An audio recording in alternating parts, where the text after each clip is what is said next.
Selamat malam, Bapak-bapak, Ibu-ibu semuanya.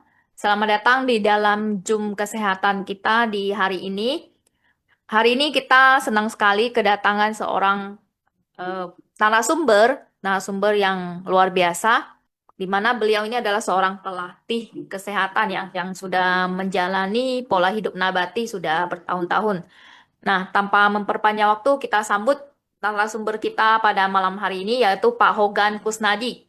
Kepada Pak Ya, Hogan Kusnadi kita persilakan untuk say hello oke. kepada para penonton. Iya, selamat malam para peserta webinar dari IPS dan PSI. Eh, kita bertemu kembali pada acara edukasi terkait dengan kesehatan. Dalam hal ini saya membawakan topik sehat optimal tanpa obat, ya. Supaya singkatannya menarik aja, yaitu SOTO, ya. Eh, tapi intinya ini merupakan bagian dari lifestyle medicine. Nah, detailnya nanti kita akan bahas di pembahasan. Oke, sebelumnya saya bacakan dulu kurikulum vitae dari beliau ya. Sebetulnya panjang sekali ya kurikulum dan profil dari beliau ini. Cuma saya persingkat aja supaya waktu kita juga mepet ya. Jadi nama lengkap beliau adalah Pak Hogan Kusnadi Lim. Kemudian beliau lahir di bulan Oktober 1962. Nah, beliau ini sudah menjadi narasumber di berbagai edukasi kesehatan, webinar kesehatan ya terkait dengan terutama berhubungan dengan lifestyle medicine sejak Juli 2023 ya. Jadi lebih kurang sudah 2 tahun lebih ya Pak ya. Nah, ini Iya, betul. sudah ya dan karena sudah 2 tahun lebih ini sudah 70 episode ya. Artinya 70 kali ya membahas pola makan dan pola hidup sehat dan Iya. hanya Nah, dengan berbagai penyakit kronis juga ya. Dalam hal ini seperti hipertensi, diabetes dan lain-lain ya. Jadi juga Bapak juga sering rutin ngadakan Zoom ya, Zoom webinar kesehatannya. betul. Iya. Terus Bapak memiliki catering sehat, Sumajen Ya, healing food. Healing Ya, Food ya, Healing Food. Kemudian beliau juga seorang pelatih bagi yang ingin mengikuti pola makan dan hidup sehat ya. ya, Dan pengalaman berbagai konsultan berbagai industri juga ya. Terus pembicara pada seminar dan konferensi tertentu dan lain-lain. Nah, banyak sekali ya. Jadi tanpa memperpanjang waktu juga, nanti kita langsung aja masuk ke materi. Nah, sebelumnya juga kita penasaran Pak. Nah, Pak Hogan ya, sendiri kan katanya sudah menjalani vegan ya, vegan. Nah, ya, kira-kira sudah berapa tahun ini Pak? ya. Jadi mungkin sedikit riwayat begitu ya, kenapa saya akhirnya menekuni bidang kesehatan. Sebetulnya background saya itu adalah eh, pertama backgroundnya teknik, yaitu dari elektro, dari Trisakti. Kemudian sempat melanjutkan pendidikan juga di Amerika mengambil program engineering management. Jadi semacam MBA program, tapi untuk yang backgroundnya engineering atau teknologi itu di Amerika tahun 1990. Jadi saya mendapatkan Master of Science in Engineering Management. Kemudian untuk profesi utamanya setelah itu adalah sebagai information security provider. Jadi bergerak di bidang IT dengan spesifik utamanya yaitu untuk information security. Nah, eh, sorry, eh, tadi sempat termute ya. Jadi belajar kesehatan secara tidak langsung karena pada tahun 2000 saya terkena diabetes. Terus kemudian selama 15 tahun berobat ke dokter ahli endokrin. Uh, Waktu itu problem saya ada dua, diabetes dan juga tinggi kolesterol. Dan selama 15 tahun berobat ke dokter ahli endokrin, mendapatkan obat diabetes dan juga obat kolesterol. Nah, tahun 2013 obat diabetes oleh dokter ahli endokrin tersebut disebut kurang, harus tambah dengan suntik insulin. Jadi 2013 mulai suntik insulin, 2014 dosis insulin ditambah, 2015 dosis insulin ditambah lagi. Nah, kemudian pada bulan Maret 2015 istri saya daftarkan saya ke dokter Tan Sotien, yaitu dokter yang juga dokter nutrisi dari UI. Nah, singkat cerita setelah dilakukan beri kelompok, ya. Kemudian juga dilakukan personal assessment. Ternyata 3 obat yang saya pakai itu bisa di stop, ya. Tapi tentu saja tidak semua obat bisa langsung di stop tiba-tiba. Jadi untuk urusan menggunakan obat atau menyetop obat dan lain sebagainya itu masing-masing harus konsultasi dengan dokter yang memberikan obat tersebut, ya. Karena tidak semua obat bisa di stop tiba-tiba. Tapi kebetulan untuk yang terkait dengan saya, obat diabetes, suntik insulin, dan juga obat uh, kolesterol itu bisa di stop, diubah dengan pola makan yang boleh dibilang hampir vegan atau saya sebut hampir whole food plant based, ya. Terus kemudian juga olahraga tiap hari dan dilakukan stress management.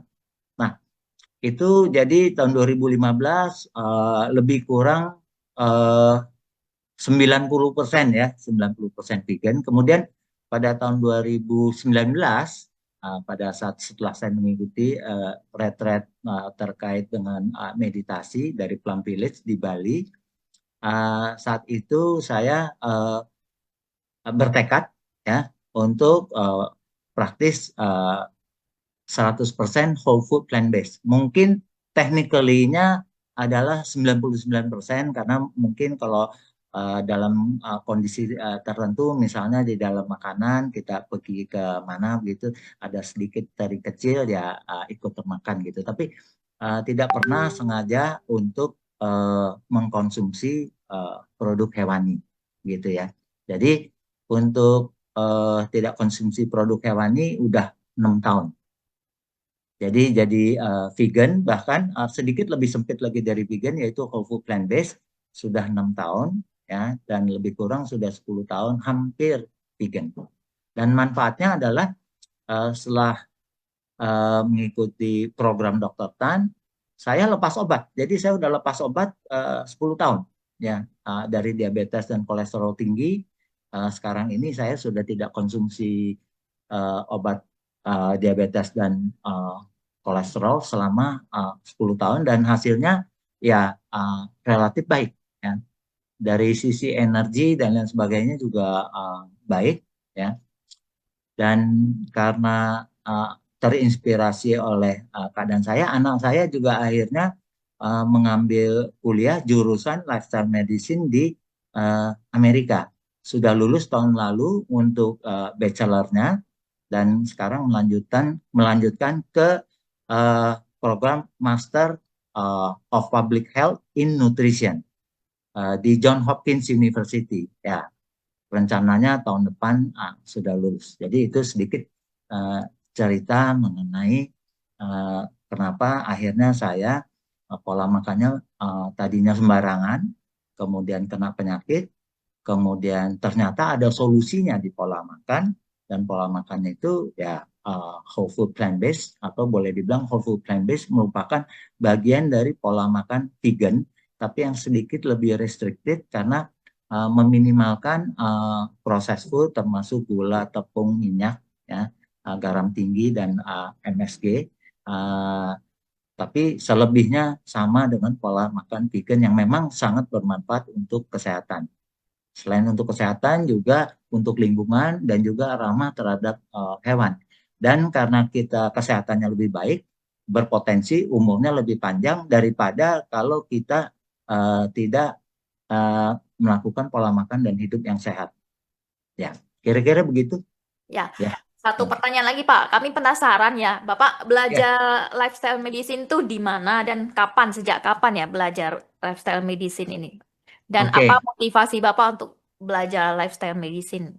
Ya, Seperti itu. jadi setelah dengan Dokter Tan, saya merasa berada di satu dunia yang berbeda. Ya, jadi sebelumnya informasi yang saya dapat entah dari majalah, artikel, termasuk dari dokternya mengatakan bahwa sekali kena diabetes harus makan obat seumur hidup. Ya, dan itu yang terjadi. Nah, dokternya bilang kalau nggak makan obat progres penyakit cepat. Tapi kalau makan obat maka progres penyakitnya menjadi lebih lambat. Dan itu yang terjadi. Dan setelah dengan dokter Tan, ternyata ada solusi lain selain eh, obat, ya, yaitu pola makan dan hidup sehat yang hampir whole food, plant based begitu ya. Dan setelah dengan Dokter Tan, saya baca bukunya Dokter Tan, ada 5 buku, dan itu membuka wawasan, ya. Terus kemudian saya juga mengikuti beberapa dokter yang menjadi pionir di lifestyle medicine di YouTube. Jadi ketemu satu, kemudian berkembang juga dengan yang lain. Akhirnya saya mengikuti lebih dari 20 dokter yang merupakan pionir di lifestyle medicine. Nah, lifestyle medicine sendiri di Amerika berkembang sejak tahun 2004. Jadi sudah 21 tahun yang lalu. Dan mulai tahun 2018, kurikulum lifestyle medicine masuk di pendidikan universitas di Amerika.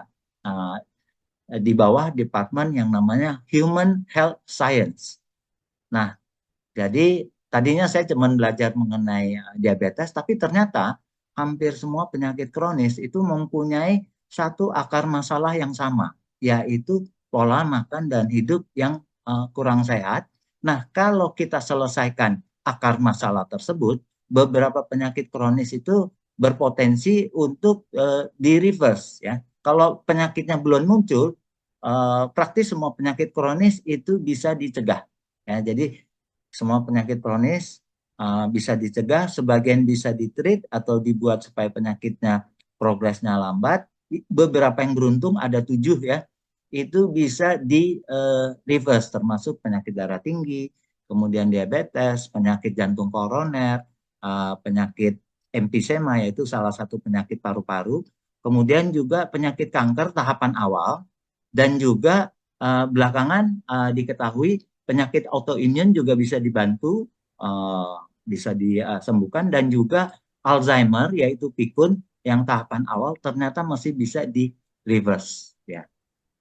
Jadi kira-kira begitu, Ibu Miami. Ya, oke ya. Bagus sekali Pak penjelasannya. Ya, Untuk mempersingkat waktu, kita langsung aja ya ke materinya. Materi oke. kita pada malam hari ini dengan judul Soto. Soto itu singkatan dari sehat optimal tanpa obat. Kepada Bapak Hogan, kita persilakan untuk share slide-nya ya. Oke, apakah sudah terlihat? Jelas Pak, jelas. Oke, ya. Jadi agenda untuk hari ini itu adalah sedikit background perkembangan penyakit kronis di Indonesia dan dunia, kemudian apa itu lifestyle medicine, kemudian bagaimana lifestyle medicine bisa mencegah, ya, mentreat dan mereverse beberapa penyakit kronis. Kemudian ada sekilas mengenai penyakit jantung koroner, stroke, cancer, dan diabetes, dan kaitannya dengan bagaimana dari lifestyle medicine, terutama dari sisi pola makan, bisa ikut membantu. Kemudian nanti kita lihat pola makan untuk sehat optimal itu seperti apa, gitu ya.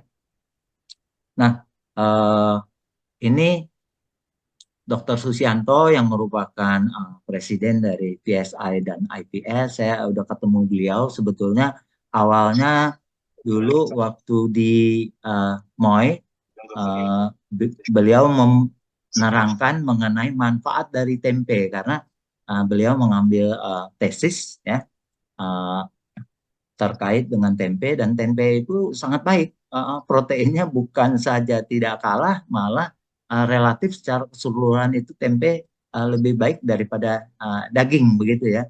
Dan memang uh, itu merupakan kontribusi Indonesia terhadap makanan sehat dunia. Jadi kalau misalnya kita lihat buku-buku resep yang terkait dengan makanan sehat, hampir pasti selalu ada tempe di dalamnya sebagai salah satu makanan yang sangat baik. Nah, yang foto yang sebelah kanan itu adalah pertemuan yang terakhir waktu lagi ada acara IVS dan PSI beberapa minggu yang lalu, ya. Oke. Nah, kemudian terkait dengan informasi yang kita bisa dapatkan, ya, ini dari Institute for Health Metric and Evaluation yang melihat atau mengumpulkan informasi yang terkait dengan kesehatan di seluruh dunia, termasuk juga ada yang di Indonesia. Ya, kadang-kadang di Indonesia kita agak sedikit sulit untuk mendapatkan data-data, tapi mereka mempunyai informasi yang lengkap, gitu ya. Nah, ini terkait dengan Indonesia, populasinya sekitar 280, eh, kemudian pendidikan rata-rata 8,3 tahun, jadi masih SMP begitu ya. Nah, ini adalah perkembangan dari jumlah penduduk. Kita nanti masih bertambah sampai sekitar 300 juta ya pada tahun 2050. Ini adalah profil dari demografi Indonesia. Nah, saat ini kita berada dalam kondisi yang dinamakan bonus demografi. Artinya apa? Banyak sekali masyarakat yang berada pada umur produktif. Jadi kalau yang umur produktif ini bisa bekerja dengan produktif dan lain sebagainya, itu bisa membawa perkembangan Indonesia dari berbagai macam bidang, termasuk ekonomi, teknologi, dan lain sebagainya. Dan mudah-mudahan sesuai dengan prediksi dari, kalau nggak salah, PricewaterhouseCoopers tahun 2050, kita akan menjadi negara dengan ekonomi terbesar keempat di dunia. Pertama China, kedua India, ketiga Amerika, dan Indonesia persis di nomor 4 di bawah Amerika.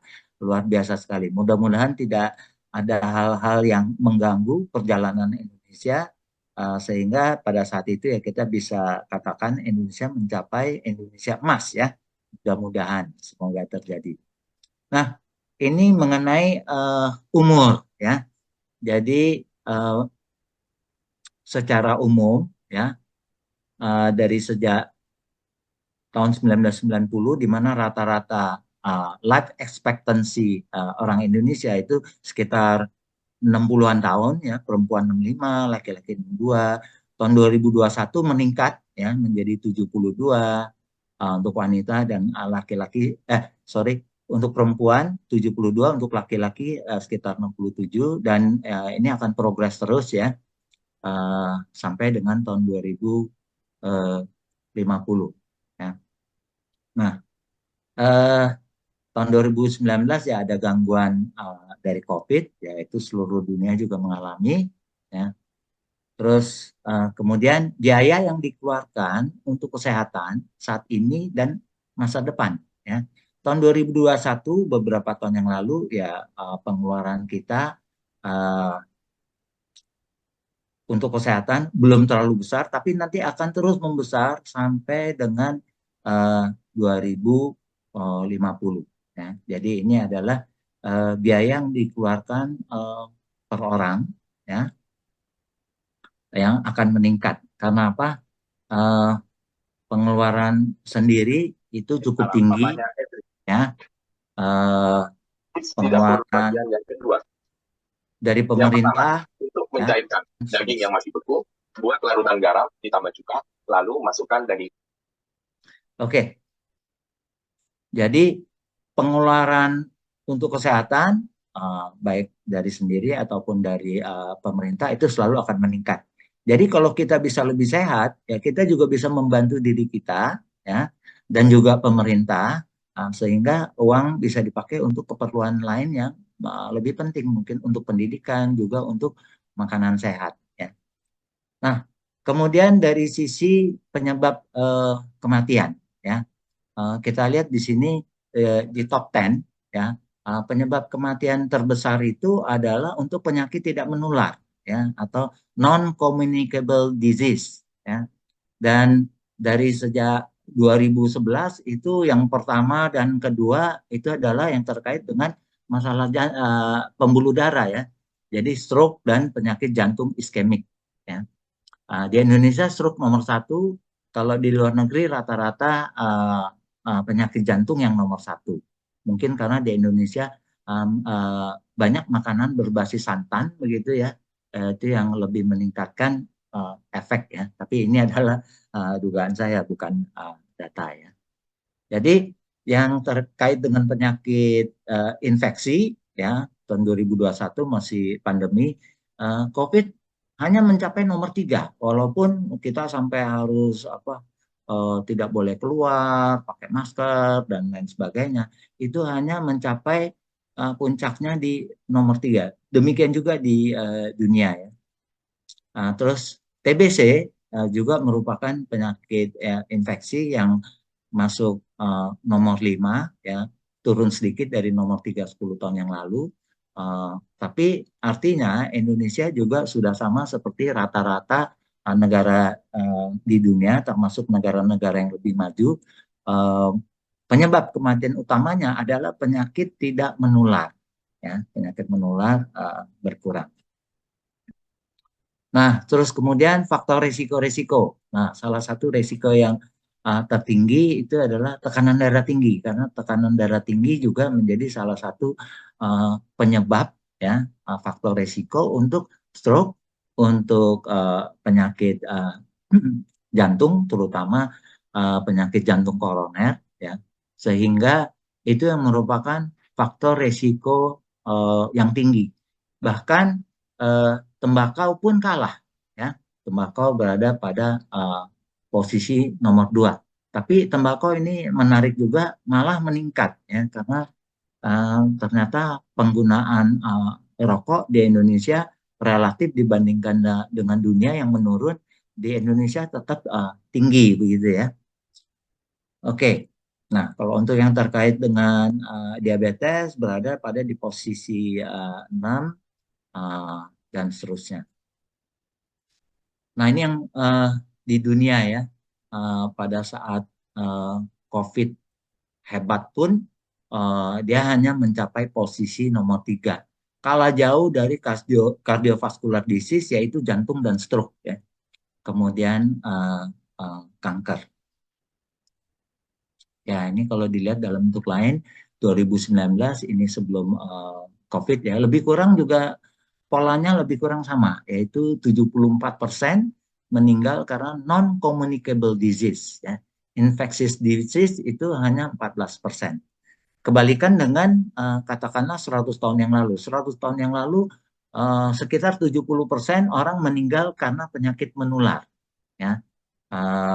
Sekarang kebalikan. Penyakit yang tidak menular itu yang berbahaya. Ya. Nomor 1 heart disease, kedua kanker, ya, dan seterusnya. Nah, ini data dari Indonesia. Ini tahun 2016. Kita lihat lebih kurang sama ya. Kardiovaskular nomor 1, kanker nomor 2, Indonesia diabetes nomor 3. Oh, yang otomatis ya. Ya, oke. Otomatis ya. Oke, terus kemudian ya ini gambar yang lebih jelasnya. Nah, ini gambaran lain dari berbagai macam penyakit. Terlihat juga ini distribusinya dari sisi umur ya. Umur-umur yang menjelang senior itu yang paling utama itu adalah ya penyakit yang penyakit tidak menular ya, yang warna biru ini ya. Oke, kemudian faktor resikonya ya antara lain kurang makan sayur dan buah ya. Kalau vegan kita makanan utamanya salah satunya yaitu sayur dan buah. Sayur kita konsumsi dalam jumlah banyak, buah juga lumayan, dan aneka bahan dari tanaman lainnya. Kita lihat detailnya lebih lanjut ya. Nah, pada tahun 2015 Dr. Michael Greger mengarang satu buku namanya How Not to Die ya. Di sana dibagi menjadi 2 kelompok. Yang pertama membahas mengenai 15 penyakit penyebab kematian terbesar di Amerika. Kemudian bagian yang kedua adalah bagaimana pola makan yang bisa membantu mengatasi penyakit tersebut. Terutama yang belum terkena ya. Jadi kita lihat yang warna kuning ya adalah penyakit-penyakit yang bisa dicegah ya. Praktis hampir semua penyakit kronis bisa dicegah dengan pola makan dan hidup yang sehat. Kemudian yang warna biru ini artinya bisa di-treat yaitu penyakitnya dibuat di stop ya progresnya atau progresnya menjadi melambat ya. Kemudian yang beruntung 5 yang tadi saya sudah sampaikan yaitu penyakit jantung, kanker, kemudian emfisema salah satu penyakit paru-paru, diabetes dan penyakit hipertensi itu berpotensi untuk bisa di reverse. Jadi artinya kembali ke posisi semula ya atau penyakitnya menjadi ringan ya. Beruntung saya bisa mendapatkan buku ini tahun 2016 ya. Jadi Desember 2015 dipublikasi. Kebetulan ada kawan saya dari Amerika, saya titip awal tahun 2016 saya sudah dapatkan dan memberikan banyak manfaat ya dan juga pengetahuan ya. Nah, tadi kita sudah singgung mengenai lifestyle medicine. Nah, lifestyle medicine sendiri itu ada 6 aspek atau 6 pilar, ya, di mana pilar utamanya pola makan, yaitu whole food plant based, ya. Jadi whole food plant based itu adalah bagian dari pola makan vegan, ya, karena kita tidak konsumsi produk hewani, ya, dengan tujuan utama adalah untuk kesehatan dan umur panjang. Ya, itu dari sisi nutrisi. Kemudian yang berikutnya adalah olahraga. Ya, olahraga perlu daily tiap hari. Nah, jadi kalau olahraga seminggu 2 kali, seminggu 3 kali itu kurang. Harus daily physical activity. Ya, minimal 30 menit, paling optimal 90 menit. Ya, moderate exercise.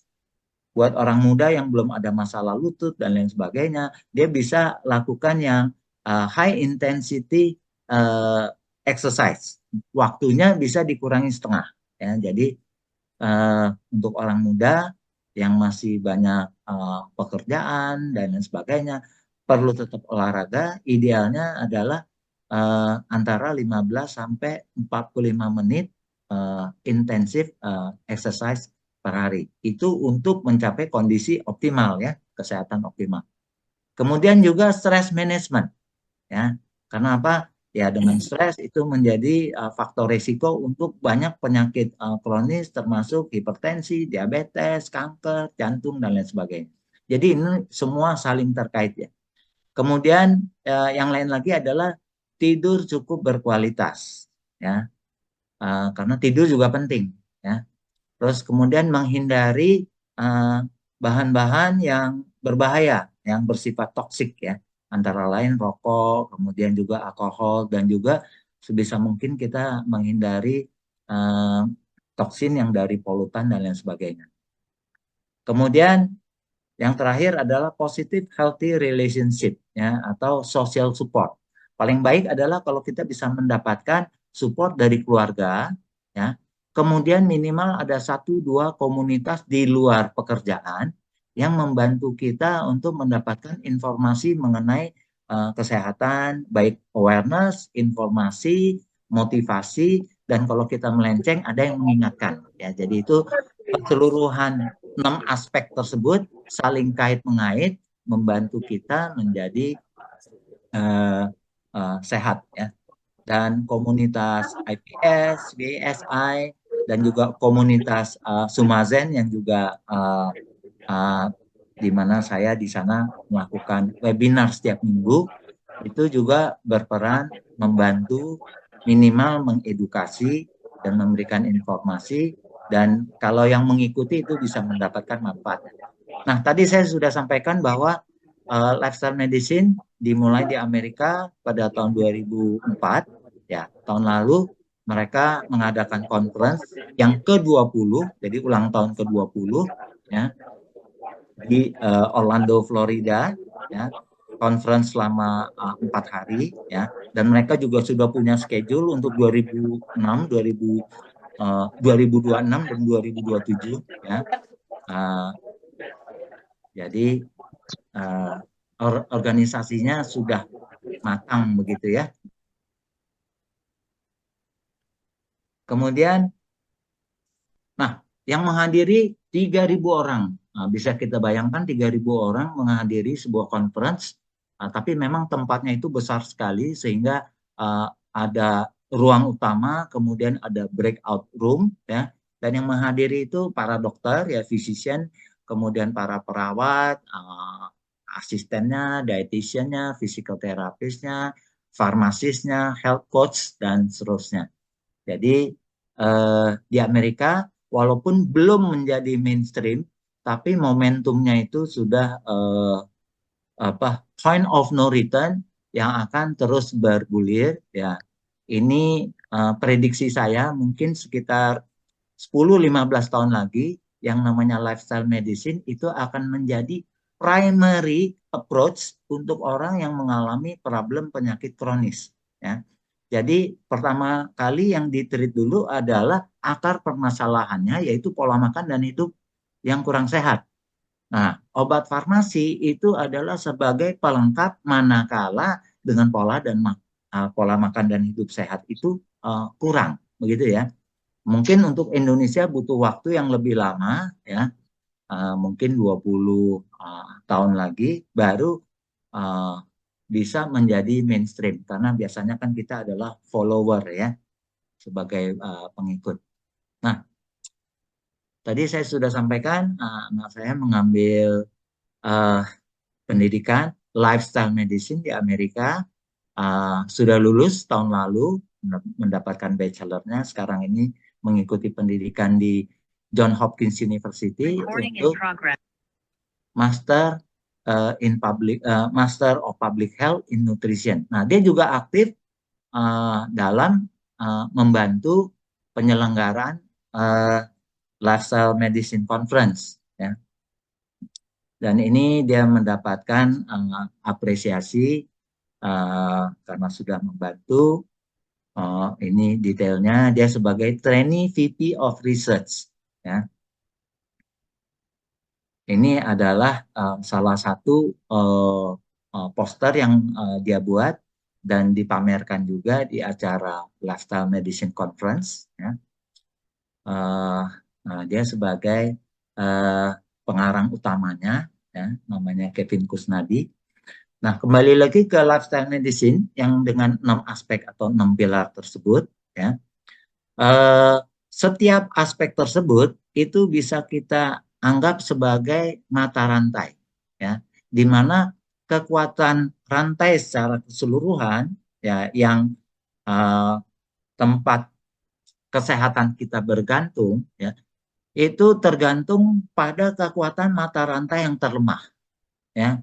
Jadi misalnya orang olahraganya bagus sekali, perfect, tapi pola makannya sembarangan, maka pola makan ini bisa menjadi titik lemah, ya. Cukup satu titik lemah bisa membuat kesehatan kita ambruk, ya. Atau misalnya pola makannya bagus, olahraganya bagus, tapi super stres, ya, itu juga bisa menyebabkan penyakit-penyakit menjadi muncul, ya. Atau misalnya dia bagus tapi dia konsumsi tembakau, banyak konsumsi alkohol karena apa, bagian dari gaya hidup dan lain sebagainya. Nah, itu juga bisa menjadi salah satu titik lemah dari keseluruhan mata rantai kesehatan yang ada.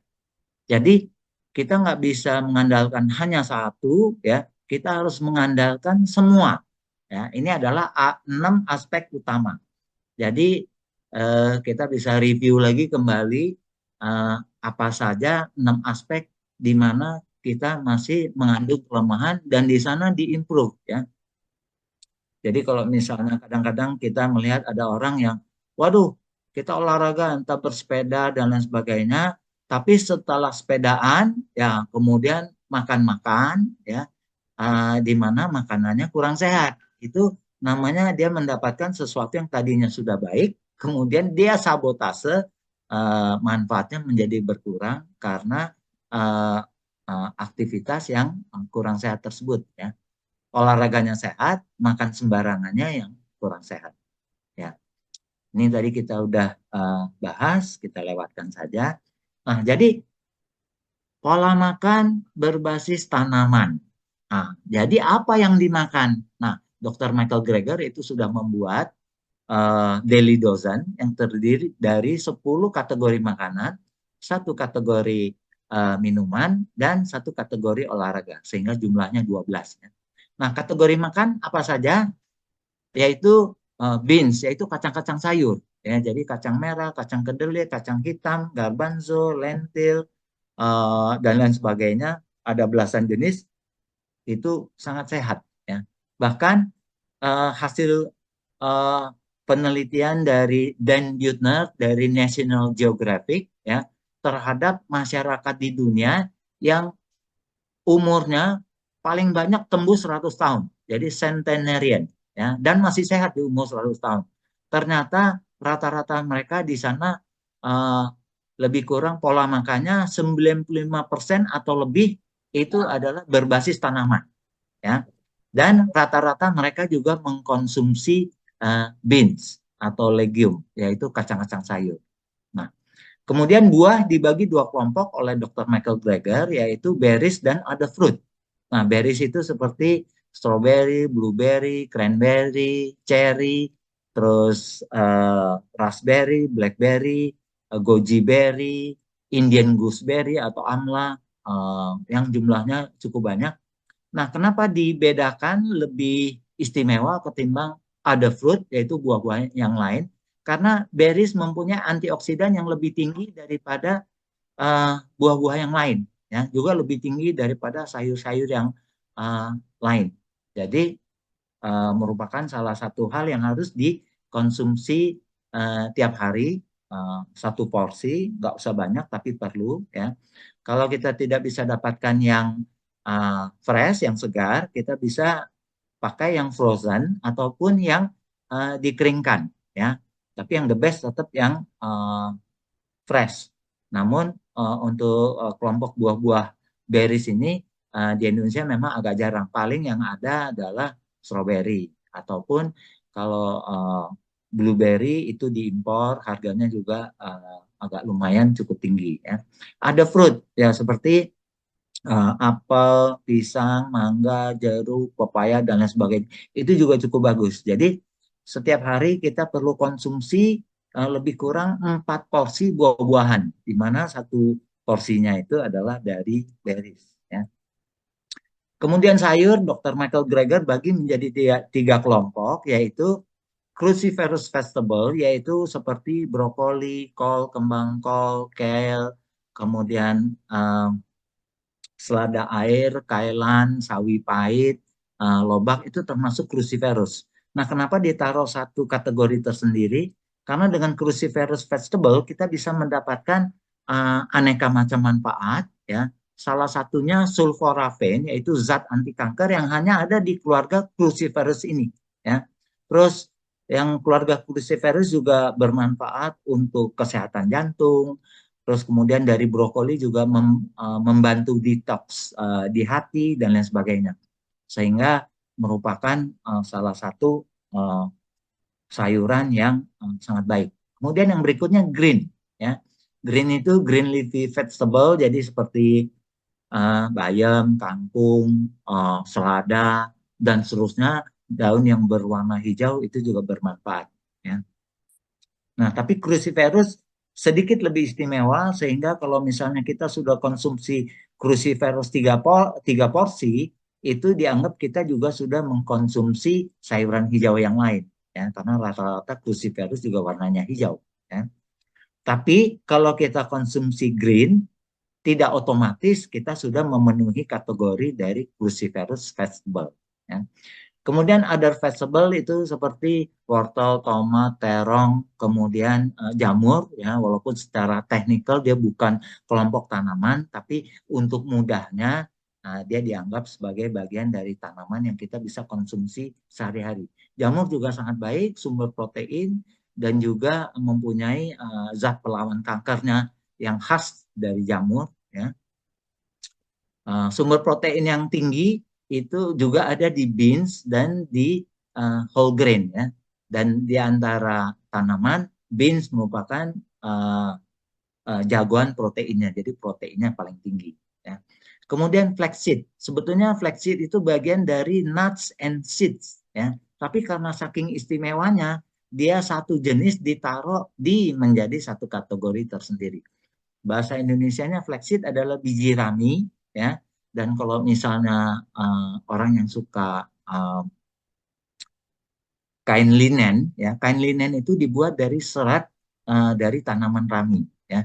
Flaxseed juga sangat istimewa karena manfaat kesehatannya luar biasa, ya. Dari sisi omega 3 yang dari tanaman, flaxseed adalah yang paling tinggi, ya. Kemudian dari sisi lignan, yaitu zat anti kanker, dia rata-rata 100 kali lebih tinggi dibandingkan dengan rata-rata tanaman yang lain. Jadi luar biasa sekali. Terus kemudian selain omega 3 dan lignan yang dua-duanya kandungannya paling tinggi di flaxseed sehingga menjadi istimewa, dia juga tinggi fiber dan juga ada proteinnya, ya. Kemudian nuts. Nah, nuts ini adalah kacang-kacang pohon. Jadi dibedakan kalau di dalam bahasa Inggris nuts dan beans, dalam bahasa Indonesia bunyinya sama, yaitu kacang, ya. Tapi untuk menjadi pembeda, saya sebut beans itu kacang-kacang sayur, nuts itu adalah kacang-kacang pohon. Jadi seperti walnut, pekan, kacang mete, kemudian kacang tanah. Walaupun kacang tanah secara teknikal adalah bagian dari legume, tapi karakteristiknya mirip dengan nuts. Jadi dalam hal ini dimasukkan kelompok nuts. Kemudian untuk seeds itu seperti pumpkin seed, sunflower seed, sesame seed, atau wijennya itu juga sehat, ya, banyak vitamin dan mineralnya, merupakan makanan yang bisa membantu kesehatan kita, ya. Spice, nah jadi ini herbs and spice yaitu rempah-rempah, ya, seperti termasuk cabai, kemudian kunyit, jahe, temulawak, dan lain-lain yang Indonesia merupakan surganya rempah-rempah, ya. Terus kemudian juga aneka herbal, oregano, rosemary, dan lain sebagainya itu juga sangat sehat untuk kesehatan dan kita butuhkan dalam jumlah sedikit aja. Jadi kalau dilihat dari sisi antioksidan, ya, berries tinggi, ya, kelompok tinggi yang lain adalah dari herbs and spice, ya, yang relatif bedanya lebih kurang hampir sama dengan kelompok berries, ya. Dan saat ini yang paling tinggi antioksidannya itu adalah buah amla atau Indian gooseberries, dan kedua dari kelompok spice yaitu cengkeh, ya. Jadi kalau kita butuh tambahan antioksidan, ambil aja sedikit bubuk cengkeh, ya, kita tambahkan dalam makanan, itu sudah meningkatkan antioksidan dari makanan tersebut, ya. Terus kemudian bisa juga kita ambil 3 atau 4 bunga cengkeh kering, ya, kemudian kita seduh air, ya, kita sudah dapatkan teh cengkeh yang antioksidannya cukup tinggi, ya. Nah, whole grain itu adalah kelompok beras-berasan, ya. Jadi biji-bijian yang beras-berasan, ya. Jadi seperti beras coklat, beras merah, beras hitam, kemudian buckwheat, quinoa, barley atau jali-jali, millet, bulgur, dan lain sebagainya yang jenisnya juga banyak, ya. Tapi kalau beras putih itu tidak termasuk whole grain. Beras putih adalah proses grain. Karena beras putih itu datang dari beras coklat yang dibuang kulit arinya, yang ikut terbuang serat dan 90% nutrisinya. Sehingga yang tersisa hanya glukosa rantai panjang, ya, untuk sumber energi, tapi nutrisinya sudah terbuang, ya. Dulu mungkin sampai sekarang juga yang namanya sisa-sisa dari penggilingan padi itu dikumpulkan menjadi makanan ternak, ya, yang memang banyak nutrisinya. Nah, sebagian dikumpulkan, dibersihkan, kemudian dijual lagi menjadi makanan sehat yang namanya bekatul, ya. Jadi sebetulnya kalau kita masih konsumsi beras-berasan, ya, kita konsumsi ya beras coklat, merah, atau hitam, ya. Sebagian orang komplain bahwa itu keras, rasanya kasar, keras, kurang enak, dan lain sebagainya. Tapi kalau kita sudah cukup sering konsumsi, lama-lama mulut kita terbiasa, ya. Daripada kita makan yang empuk di mulut, ya, tapi ya berbahaya untuk kesehatan. ya. Kemudian yang lain lagi minuman paling baik adalah air putih, kemudian yang kedua terbaik teh, ya, ketiga terbaik kopi kalau orang tidak ada masalah.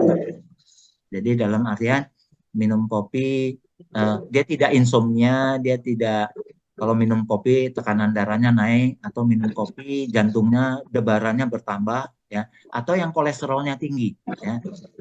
Selain itu kopi sehat. Ya. Exercise tadi kita sudah sampaikan untuk exercise moderat 30 sampai 90 menit buat orang muda yang masih bisa high intensive training waktunya cukup setengahnya.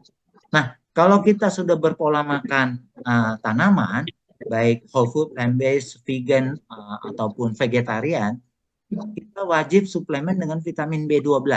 Ya. Vitamin B12 diproduksi oleh mikroba di tanah. Tidak diproduksi oleh tanaman, tidak diproduksi oleh hewan. Ya. Tapi kalau hewan yang masih makan di tanah, dia masih dapat vitamin B12 dari sebagian tanah yang termakan. Tapi kalau ternak yang hidup di atas semen, dia juga disuplemen dengan vitamin B12. Kalau enggak, kesehatannya itu akan sangat terganggu. Ya. Kemudian juga untuk orang yang di atas 50 tahun, karena penyerapan vitamin B12 berkurang, itu juga perlu suplemen dengan vitamin B12. Ya. Demikian juga vitamin D ini datangnya dari langit, ya, dalam bentuk sinar UVB matahari, yang ada dalam jumlah signifikan pada jam antara jam 10 sampai jam 2 ya. Yang terkena kulit kita secara langsung itu akan memproduksi vitamin D ya. Tapi untuk anak muda dan orang tua kapasitas kulit memproduksi vitamin D-nya berkurang ya. Kalau orang udah 50 tahun kapasitas produksi vitamin D-nya tinggal setengah dari orang muda umur 20-an. Pada saat umurnya mencapai 70 tahun, ya, kapasitas produksi vitamin D-nya berkurang lagi tinggal 25%. Jadi kalau untuk orang yang di atas 50 tahun, sudah perlu suplemen agar supaya kita tidak kekurangan.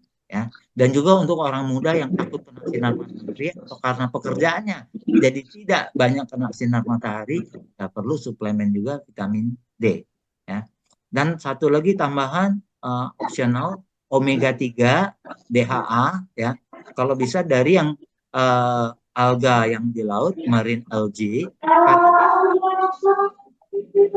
dia adalah produsen pertama dari omega 3 ya. Ikan itu adalah dapat dari marine algae yang dimakan oleh plankton, kemudian masuk dalam mata rantai makanan ikan kecil, ikan besar dan sebagainya, akhirnya masuk ke ikan-ikan yang besar. Nah, ini mengenai daily dozen. Ya. Kemudian ini manfaat dari orang yang berpola makan, yang mengurangi pola makan berbasis hewani. Dari sisi body mass index, yaitu berat badan, ya, itu terlihat di sini yang non vegetarian, artinya berpola makan omnivore, ya. Kemudian semi-vegetarian, konsumsi produk hewaninya lebih sedikit, ya. Kemudian pesco-vegetarian yang masih makan ikan, lacto-ovo-vegetarian yang biasa dianggap sebagai vegetarian yang umum, yaitu masih konsumsi telur dan susu, ya. Kemudian vegan yang tidak konsumsi produk hewani sama sekali. Kita lihat di sini berat badannya itu rata-rata lebih baik yang lebih sedikit konsumsi produk hewani. Bagaimana dengan diabetes? Sama juga, orang yang omnivore itu resiko diabetesnya paling tinggi. Ya. Kemudian yang paling rendah itu sesuai dengan semakin berkurang produk hewan yang dikonsumsi, maka resikonya menjadi lebih rendah. Ya. Yang paling rendah adalah yang vegan. Ya. Nah, untuk orang Asia, BMI normalnya itu 18,5 sampai 23. Untuk orang non-Asia, berarti orang kulit hitam, orang Caucasian, itu range normalnya antara 18,5 sampai 25. Ya. Karena apa? Untuk orang Asia, kalau berat badannya di atas 23, ternyata resiko penyakitnya itu mendekati orang non-Asia yang berat badan BMI-nya itu di atas 25. Jadi untuk orang Asia itu justru lebih rawan kalau badannya gemuk ya. Ini batasannya kurang dari 18,5 terlalu kurus, di atas 23 ya itu sudah overweight, di atas 27 itu sudah obesitas ya. Dan rata-rata orang di seluruh dunia makin berat karena apa? Makannya makin kurang sehat, olahraganya makin kurang ya. Eh, Sehingga camilan juga makin banyak ya, fun foodnya makin banyak sehingga ya berat badannya meningkat. Tapi itu kurang baik untuk kesehatan ya. Nah, kapan penyakit dimulai? Nah, ini dari Dr. Michael Greger dalam pembahasan terkait dengan aterosklerosis ya, yaitu penyempitan pembuluh darah ya. Pada saat orang sudah berumur di atas 10 tahun, sudah ada yang namanya fatty streak. Ya. Kemudian berkembang terus selama beberapa puluh tahun, akhirnya sekitar umur 40-an, itu mulai ada gejala klinisnya. Jadi ada chest pain, ya, jadi sakit di dada. Kemudian kalau beraktivitas fisik sedikit lebih intensif, dia mudah terengah-engah, naik tangga satu lantai mesti berhenti dulu, kira-kira semacam itu. Dan kemudian ujung-ujungnya bisa menjadi ya penyakit jantung koroner yang mematikan, stroke atau gangren. Jadi karena terjadi penyempitan pembuluh darah di kaki, ujung jari kaki tidak mendapat oksigen dan makanan yang cukup, jadi dagingnya membusuk yang harus diamputasi, kalau enggak akan nyebar, naik, mengakibatkan masalah lebih lanjut. Atau aneurism, ya, jadi pembuluh darahnya ada bagian yang menipis sehingga jendol, kemudian kalau itu pecah ya jadi masalah. Ya. Kemudian kita lihat mengenai kanker. Ya. Jadi kalau terjadi mutasi DNA, satu sel ya menjadi permulaan dari perjalanan sel kanker tersebut. Ya. Rata-rata sel kanker itu lipat 2 selama 100 hari. Ya. Jadi setelah 100 hari, 200 hari, 4, 1 tahun, dan seterusnya. Nah kira-kira antara waktu 1 tahun sampai 2 tahun, ini sudah bisa menyebar kemana-mana. Dalam bentuk ya sel kanker tunggal ya. Nah terus kemudian setelah 6 tahun, itu ukurannya sekitar 1 milimeter diameternya. Setelah 10 tahun sekitar 1 sentimeter. Jadi sebesar biji jagung begitu ya. Jadi kalau misalnya orang ditemukan kanker sebesar biji jagung, itu bukan early detection, tapi itu late detection karena relatif rata-rata kankernya itu sudah berkembang selama 10 tahun. Jadi untuk urusan kanker ya lebih baik kita sudah melakukan pola makan yang sehat ya jauh sebelumnya. Jadi jangan sampai tunggu kanker itu muncul dan membesar. Ya. Nah, jadi lifestyle medicine itu membantu treat ya the cause of disease, bukan symptom management seperti rata-rata pharmaceutical medicine. Ya. Kemudian dari lifestyle medicine itu kita juga bisa dapatkan optimal health, ya, termasuk pola makan yang lebih sehat, aktivitas fisik olahraga yang kita lakukan rutin, stres kita manage, kualitas tidur kita perhatikan, kita hindari bahan-bahan berbahaya yang menjadi toksin yang ujung-ujungnya bisa menjadi masalah kesehatan, ya. Terus kemudian ya kalau bisa kita juga mendapatkan support dan hubungan yang baik dengan keluarga dan juga komunitas. Ya. Jadi komunitas seperti Indonesian Vegetarian Society, Vegan Society of Indonesia, dan juga Sumasen yang saya asuh itu membantu memberikan edukasi, awareness, informasi kalau perlu panduan untuk bisa menerapkan pola makan dan hidup yang sehat. Ya. Ini adalah 6 area lifestyle medicine dalam diagram yang lain, tapi kita skip aja. Ini juga kita skip aja. Manfaat dari pola makan dan hidup sehat memang sangat bermanfaat dan sudah terbukti secara klinis medis ya. Jadi dari buku How Not to Die itu ada lebih dari 2000 referensi dari aneka jurnal yang meneliti mengenai kaitan antara makanan dan kesehatan. Nah, perawatan medis relatif ada dua macam. Pasien horizontal artinya ya dia sudah terbaring tidak berdaya, bisa karena infeksi yang berat, kecelakaan, bencana alam, serangan jantung, stroke, kemudian akhir dari penyakit kronis. Ya. Nah, kalau kondisinya sudah di ujung-ujung begini, ya pola makan dan hidup sehat ya nggak bisa membantu banyak. Tapi kalau masih pasien vertikal, artinya dia masih bisa jalan, masih bisa nyetir, masih bisa kerja. Nah, seperti kayak pasien diabetes, hipertensi, penyakit jantung koroner, penyakit ginjal, penyakit kanker yang tahapan awal, itu masih berpotensi untuk terbantu dengan pola makan dan hidup sehat. Ya.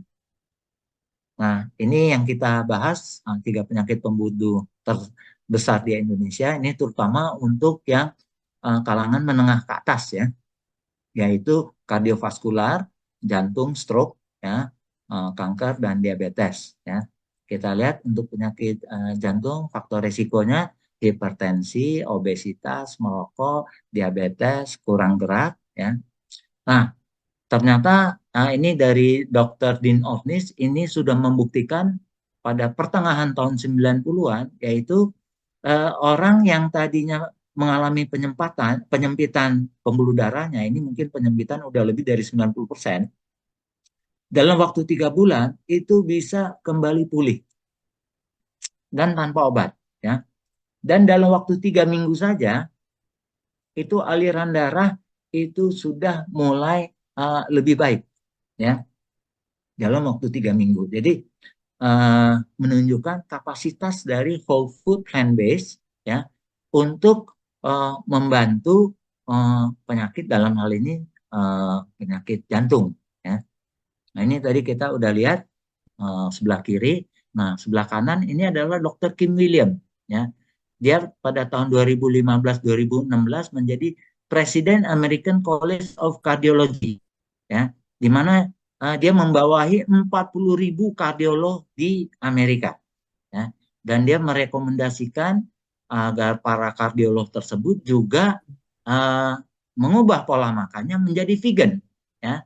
Jadi dia sebut 2 kind of cardiologists, vegan and those who haven't read the data. Ya, karena apa?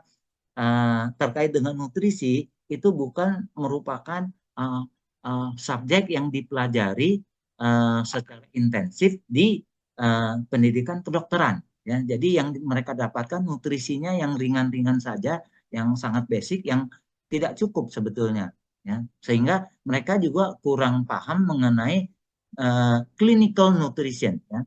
Sedemikian rupa sehingga dia juga menyebutkan bahwa the leading death of cardiologists is still heart disease.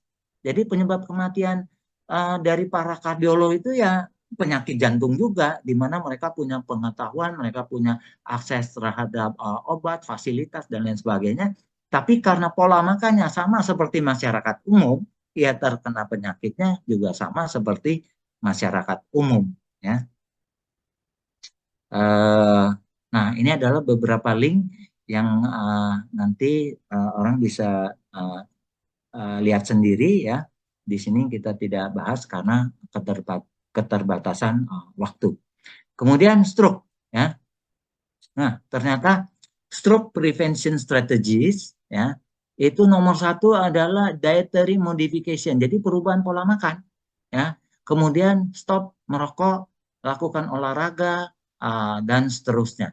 Jadi 3 besarnya itu adalah bagian dari lifestyle medicine ya. Jadi kalau kita lakukan lifestyle medicine itu sudah bisa menurunkan faktor risiko penyakit stroke dengan signifikan ya. Ya, jadi ini salah satu contohnya ya. Jadi risk dari stroke meningkat 10% dan 13% ya. Itu untuk setiap 100 gram ya dari daging merah yang dikonsumsi. Ya. dan dari 50 gram proses meat. Ya, jadi ini termasuk sosis, burger, chicken nugget, dendeng dan seterusnya. Di mana proses meat lebih berbahaya ya daripada red meat. Ya. Dan ini merupakan meta analisis. Jadi sudah mengumpulkan dari banyak hasil penelitian yang dikombinasikan, dirangkum menjadi satu. Ya. Terus kemudian orang sekarang itu konsumsi sodiumnya atau natriumnya itu tinggi sekali. Ya. Salah satu yang tingginya itu terutama dari garam ya, NaCl, ya, natrium klorida atau sodium klorida. Dan rata-rata pola makan kuliner dan lain sebagainya itu tinggi sodium. Ya. Juga makanan proses ya itu juga rata-rata tinggi sodium. Jadi itu merupakan faktor risiko. Ya. Jadi kalau dulu konsumsi mineral sodium dan potasium itu lebih tinggi potasium, tapi sekarang itu kebalikan, ya sodium lebih tinggi dan itu merupakan faktor resiko untuk penyakit kardiovaskular yaitu jantung dan stroke. Ya. Jadi ini kita lihat dulu ya kalium atau potasium tinggi, natrium rendah, sekarang kebalikan. Nah ini merupakan salah satu sumber masalah. Ya. Kemudian potassium rich food. Jadi artinya makanan-makanan yang tinggi potasium atau tinggi kalium itu adalah ya bean ya. Kemudian sweet potato itu adalah ubi ya, green leafy vegetable sayuran hijau ya. Itu akan menurunkan stroke ya. Jadi salah satu perubahan pola makan sudah langsung bisa membantu menurunkan risiko stroke. Detail lebih lanjut bisa ditonton di video-video ini. Nanti linknya bisa minta ke panitia ya. Kemudian kanker. Nah, kanker penyebab utamanya ya itu adalah faktor lingkungan. Faktor genetika itu cuma 5-10%. Dan di antara faktor lingkungan, diet merupakan kontributor terbesar yaitu 30-35%. Selebihnya tembakau ya atau rokok, kemudian infeksi, obesitas, alkohol dan lain-lain. Dan di antara makanan yang oleh IARC yaitu badan yang meneliti kaitan antara bahan makanan dengan sifat karsinogeniknya yaitu pencetus kankernya, di mana dibagi menjadi beberapa kelompok. Nah, IARC ini adalah badan di bawah WHO ya. Nah, proses meat itu masuk grup 1, jadi kelas yang paling tinggi ya, termasuk sosis, hotdog, salami, burger, bacon dan seterusnya. Red meat itu kelas 2A, jadi cuma satu klasifikasi, satu level di bawah yang paling puncak ya, yaitu ya daging merah ya, sapi, babi, kambing ya. Nah, ini Dr. Michael Greger mengatakan bahwa genes atau gen kita load the gun. Jadi kayak kita punya senjata, gen kita itu seperti senjata yang sudah ada pelurunya, tapi lifestyle pull the trigger. Jadi butuh kombinasi antara gen dengan lifestyle agar supaya gen itu aktif menyebabkan masalah. Ya. Nah, ada satu ilmu bidang disiplin lain ya untuk kesehatan yaitu epigenetik yang mempelajari kaitan antara makanan dengan nutrisi ya, termasuk kalau nutrisinya baik maka gen yang baik itu teraktifkan, gen yang buruk menjadi non aktif ya, deactivate ya. Kemudian kalau nutrisi atau pola makan kita buruk ya, gen buruk menjadi aktif, gen baik menjadi non aktif. Jadi ruginya 2 kali ya. Oleh karena itu kita perlu pola makan yang sehat. Nah, ini tadi kita udah lihat, kita skip aja. Nah, ini mumpung sel kanker kita masih mikroskopis ya, satu sel dan lain sebagainya yang berjalan selama 8 sampai 10 tahun, ini adalah fase untuk prevention paling baik ya. Nah, untuk detection rata-rata tergantung dari kemampuan alat untuk mendeteksi jaringan kanker kita. Tapi kalau kita pakai patokan seukuran diameter 1 cm, berarti itu udah ketinggalan 8 sampai 10 tahun ya. Dan kalau udah ada kanker baru mulai ada treatmentnya. Sedangkan kalau kita dengan lifestyle medicine, kita sudah bantu melawan sel kanker ya dari sejak tahapan mikroskopis sehingga mudah untuk dikendalikan. Ya ibarat api, kalau api masih kecil gampang dikendalikan ya. Tapi kalau misalnya kayak kebakaran rumah, apinya udah keluar sampai wuwungan, ya susah untuk mengendalikan. Kalaupun dikendalikan misalnya pakai Blanwir, beberapa Blanwir disemprot, ya rumahnya tetap rusak ya. Mebel rusak, dokumen rusak, furniture rusak, kira-kira begitu analoginya. Nah, kanker pun mulai dari sel normal mengalami mutasi menjadi sel kanker, kemudian berkembang lebih lanjut, akhirnya metastasis. Ini masing-masing ada tahapan yang sebetulnya bisa terbantu. Nah, baiknya dengan pola makan dan hidup sehat yang berbasis tanaman ini, itu ada banyak bahan-bahan dari tanaman yang bisa membantu untuk mengatasinya ya. Jadi fase tersebut banyak cegatan-cegatannya yang datangnya dari pola makan dan hidup sehat ya. Dan kalau misalnya sel kankernya masih kecil sebetulnya nggak terlalu berbahaya ya. Dia lipat 2 pelan-pelan ya. Tapi kalau mulai dia bisa merekrut pembuluh darah dan memberi dia makan, ini akan berkembang secara eksponensial dengan cepat ya. Jadi sebaiknya kita ngurusin kanker pada saat tahapan yang paling awal sehingga kita meninggal bersama dengan sel kanker, bukan meninggal karena penyakit kanker. Ya. Ini adalah makanan-makanan yang bisa atau mempunyai zat pelawan kanker ya di sayuran, keluarga bawang-bawangan dan juga cruciferous, brokoli dan kawan-kawan. Untuk buah-buahan ini yang powerful ya, cranberry, lemon dan apple ya, 3 besarnya. Juga jamur, kemudian bean termasuk soybean atau kedelai itu juga manfaat melawan kankernya juga tinggi ya. Nuts, walnut juga tinggi. Peanut yaitu kacang yang sederhana yang biasa kita konsumsi itu juga baik, tapi kita konsumsinya nggak usah terlalu banyak dan dalam bentuk rebus ya, jangan dalam bentuk goreng ataupun dipanggang ya. Seeds, flaxseed membantu, pumpkin seed, sunflower seed, minuman, green tea dan herbs and spice ya. Rata-rata mengandung zat pelawan kankernya.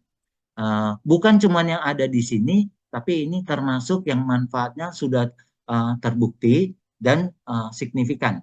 Yang lain-lain tetap ada manfaatnya. Ini terkait dengan kanker. Kemudian diabetes ya. Banyak sekali orang yang mengalami diabetes dan di Indonesia juga sama tinggi ya. Dan 80% pengidap diabetes tidak tahu ya.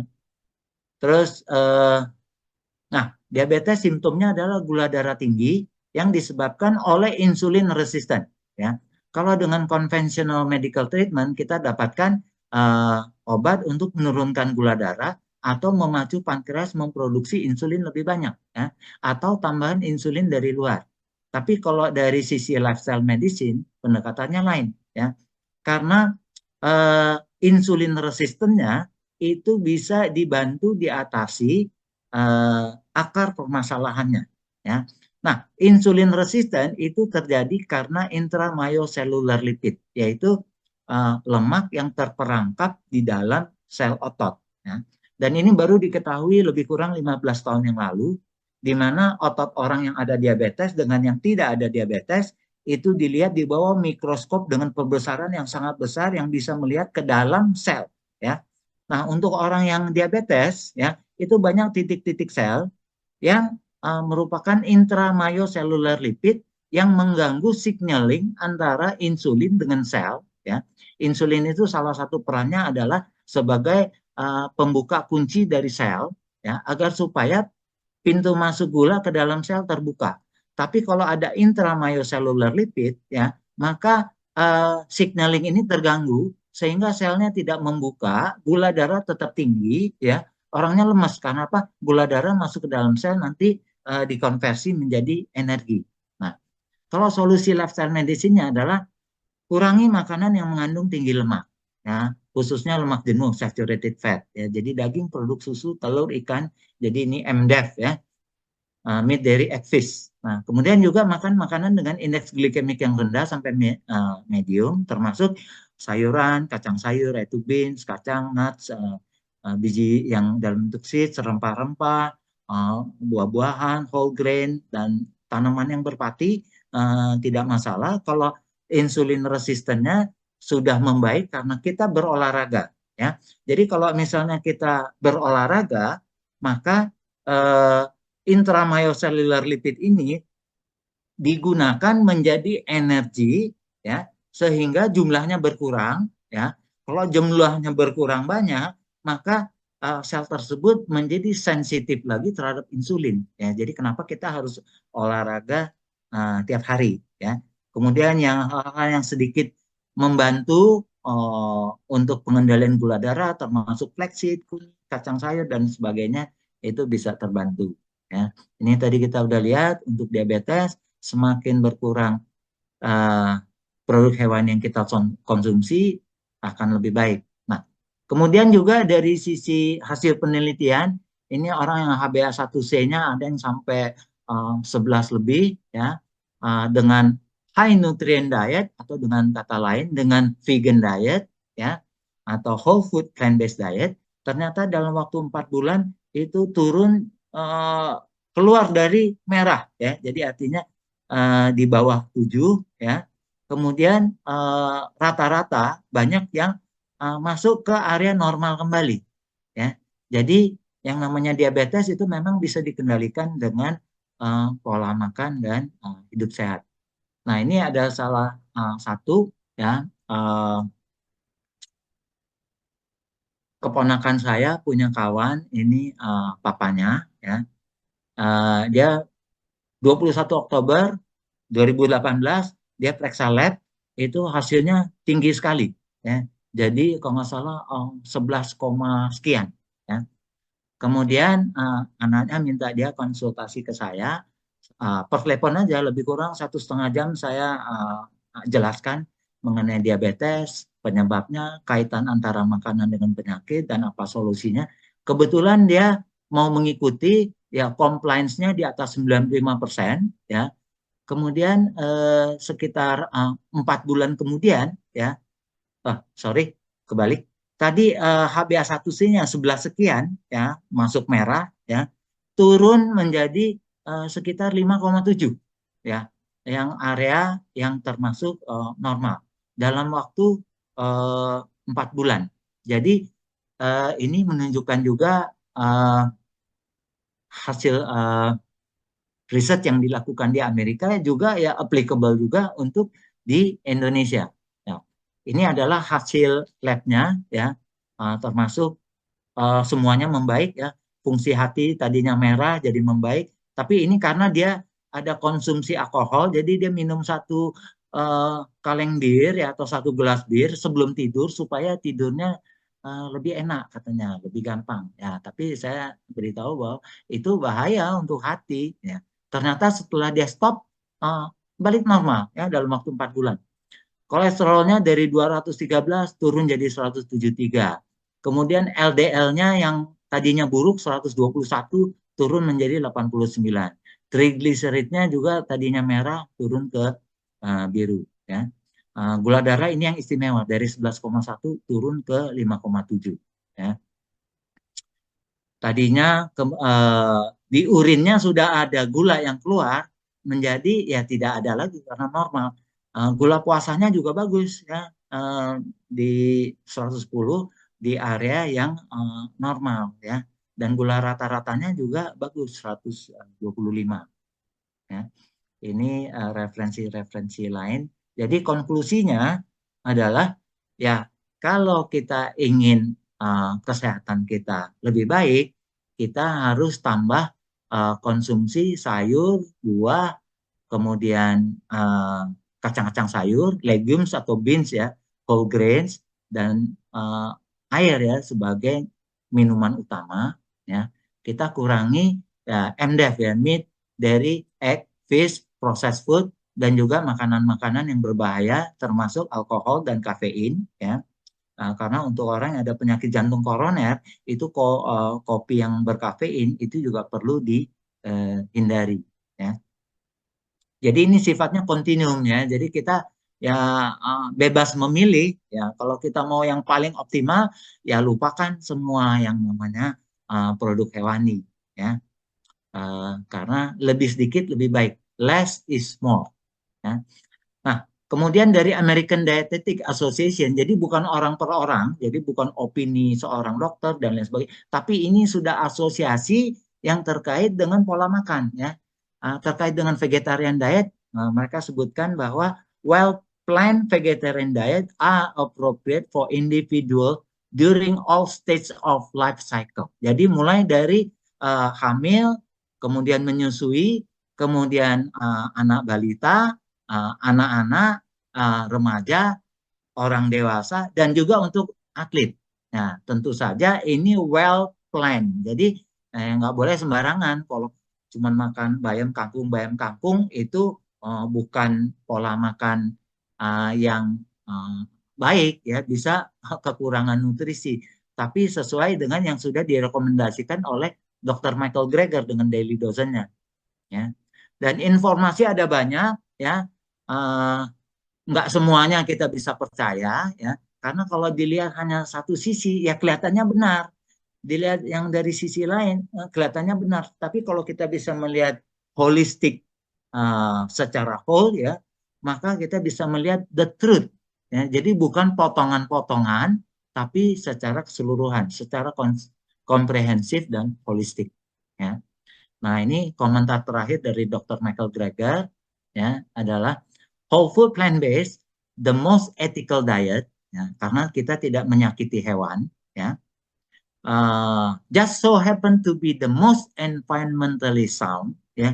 Jadi juga membantu lingkungan karena peternakan hewan itu sangat buruk untuk lingkungan ya. Jadi ikut berkontribusi juga untuk gas rumah kaca yang menyebabkan climate change, ya. Dan kita sudah berada pada daerah rawan untuk climate change, ya.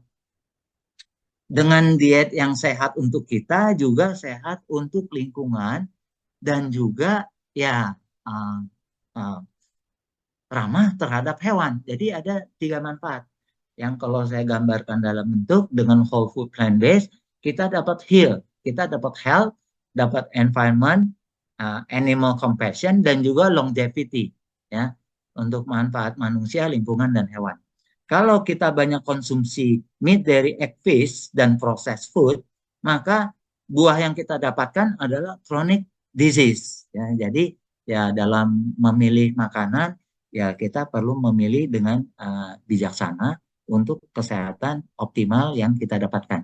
Nah, kalau dalam bentuk lampu lalu lintas, hijau, kuning, merah, whole food plant-based kita bisa makan secara umum bebas.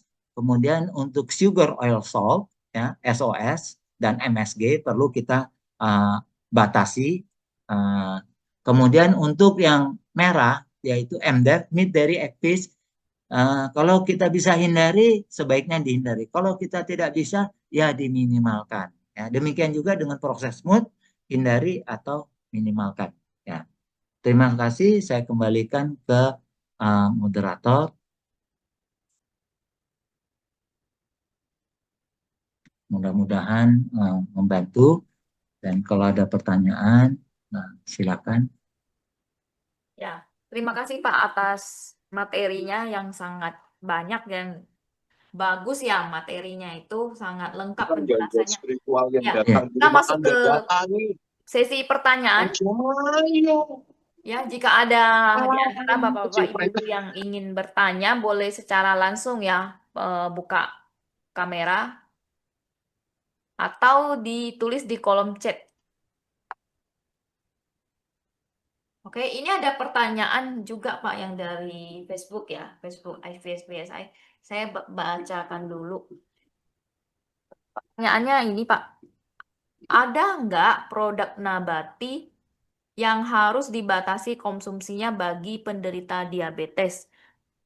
Atau semua nabati?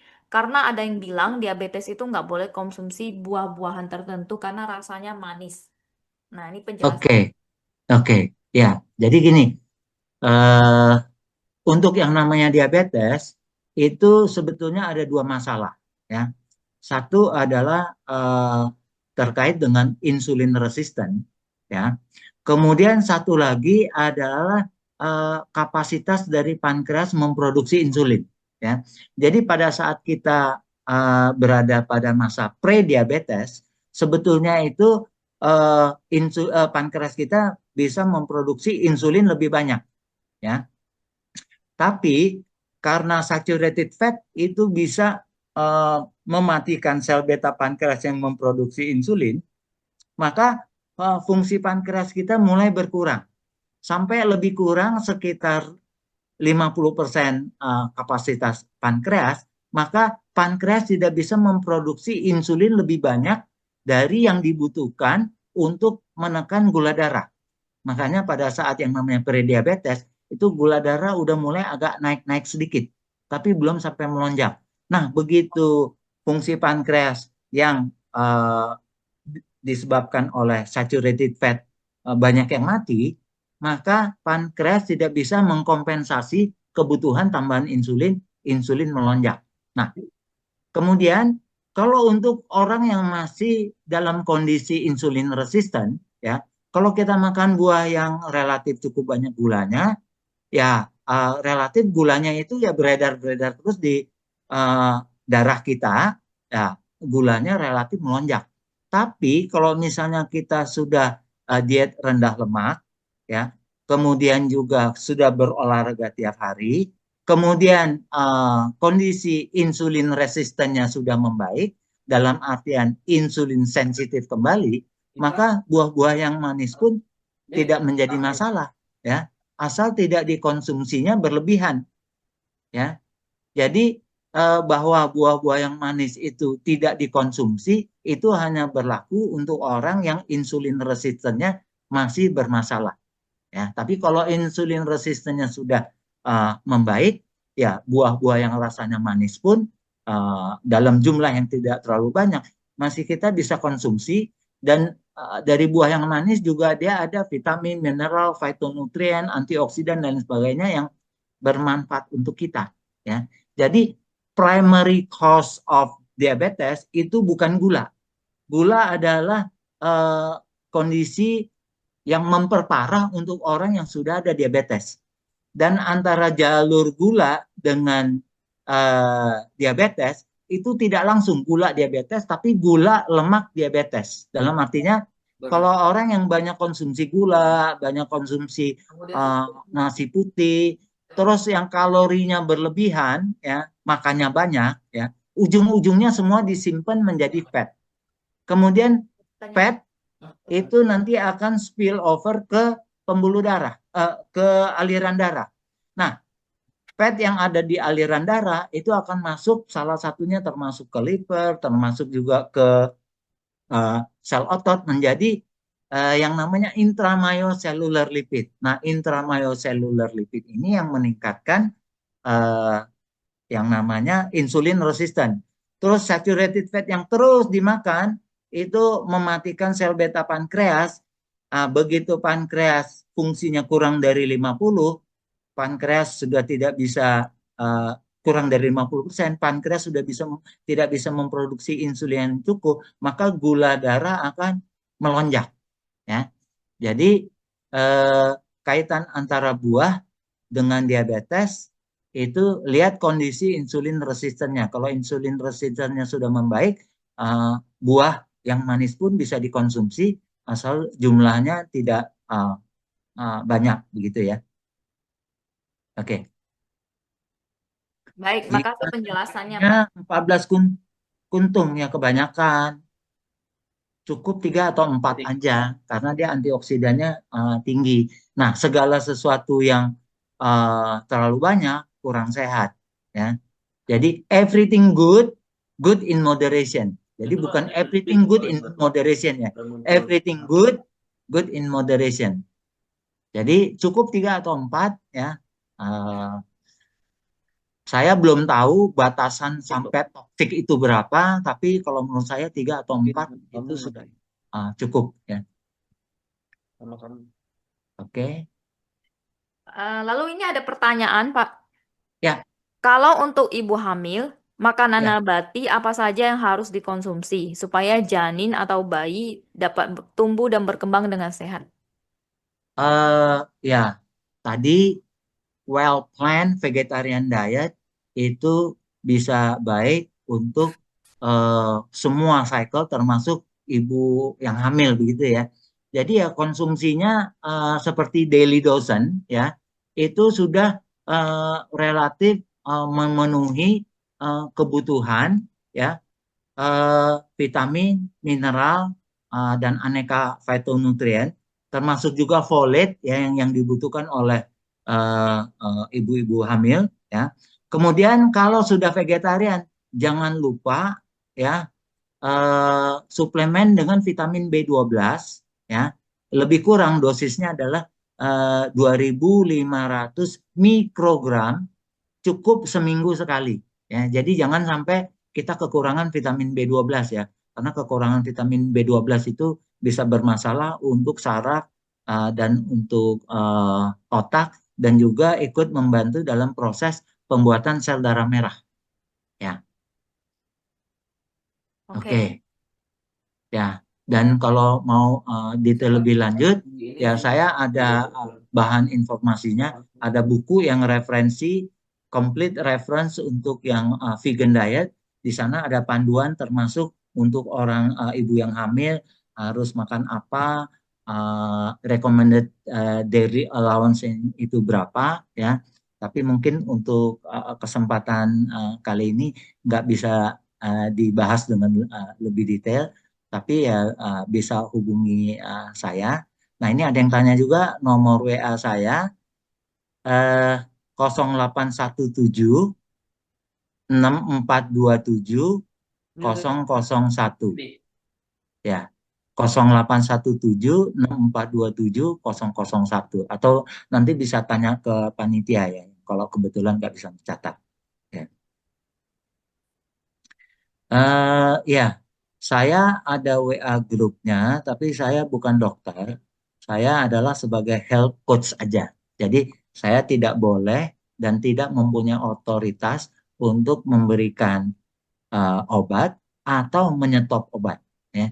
Jadi orang-orang yang saya bantu juga itu mereka tetap datang ke dokter yang memberi resep. Tapi kalau kondisinya ternyata membaik, dokternya itu yang menurunkan dosis atau menghentikan obat yang diberikan.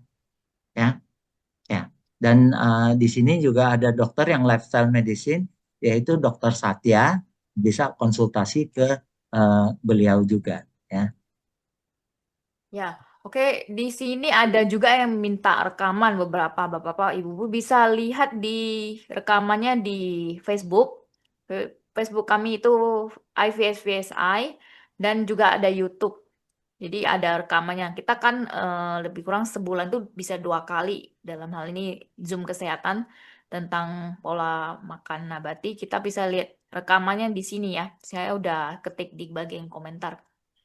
Ya. Kemudian mengenai yang bertanya WA group, WhatsApp group, kami juga ada buat WhatsApp group. Nanti bisa WhatsApp dulu ke nomor admin.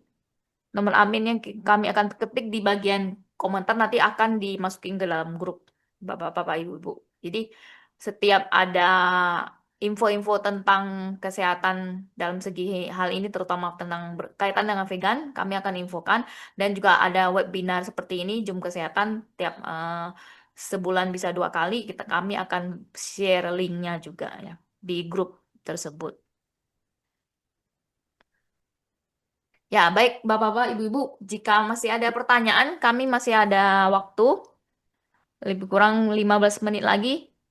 Untuk bapak-bapak, ibu-ibu yang akan bertanya, boleh langsung on kamera ya, nyalakan Boleh? kameranya boleh, atau dengan cara ketik di kolom chat ya.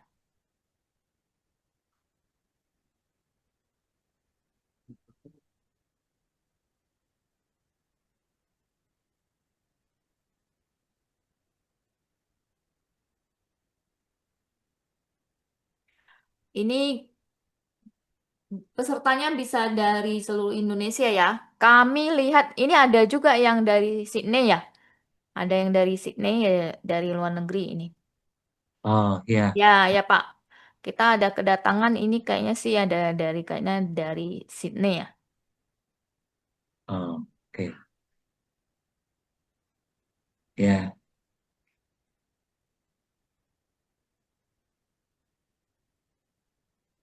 Nah, ini ada pertanyaan Pak. Ya. Full food vegan artinya tidak dimasak sama sekali ya Pak? Oh bukan. Whole food itu artinya makanan nabati utuh. Ya. Sayur yang bisa dikonsumsi mentah kita konsumsi mentah. Boleh ya. Tapi sayur yang dimasak itu juga kita konsumsi. Jadi ini bukan raw atau cook, dua-duanya kita konsumsi karena apa? Yang namanya makanan yang dari tanaman ya, kalau yang kita konsumsi mentah ya, enzimnya masih full ya. Kemudian misalnya beberapa zat misalnya seperti vitamin C ataupun zat yang mudah rusak atau berkurang karena pola makan, karena panas, itu bisa tetap terjaga penuh ya. Tapi kalau misalnya kita masak itu membuat eh, apa sayuran itu dinding selnya menjadi lebih lembut sehingga kita bisa lebih mudah mengakses ke nutrisi yang ada di dalamnya atau dengan kata lain bioavailability-nya itu menjadi meningkat.